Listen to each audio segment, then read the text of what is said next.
ఓం నమః శివాయ శ్రీమాత్రే నమః. మిత్రులకి, శ్రేభిలాషులకి, అలాగే నన్ను ఇంతగా ఆదరిస్తున్న యూట్యూబ్ ప్రేక్షకులందరికీ కూడా పేరు పేరు ధన్యవాదాలు. మిత్రులరా, మీ అందరికీ పరాదేవత ఎల్లవెల్లలా మీతో ఉండి మీ మనోవాంఛ నెరవేర్చాలని మనస్ఫూర్తిగా కోరుకుంటున్నాను. మీ అందరికీ వినాయక చవితి శుభాకాంక్షలు. మనం స్వామివారి 32 రూపాలలో ఏ రూపాన్ని ఆరాధిస్తే ఎటువంటి ఫలితాలు కలుగుతా తెలుసుకుంటున్నాం.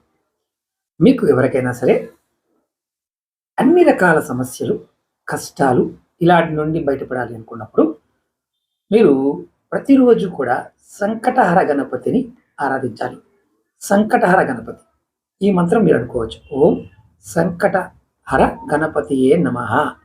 ఈ నామాన్ని మీరు అనుకుంటూ ఉంటే మీకు ఉన్న రకరకాల సమస్యలు, కష్టాల నుండి స్వామివారు కాపాడతారు. అలాగే నిత్యం ఈయన్ని పూజిస్తే సమస్యలు అనేవి సమస్తం దూరం అయిపోతాయి.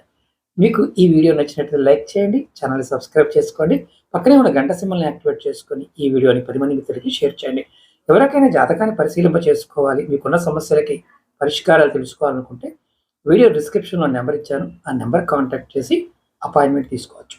9440593655 ఈ నెంబర్ కాంటాక్ట్ చేసి కూడా మీరు అపాయింట్మెంట్ తీసుకోవచ్చు.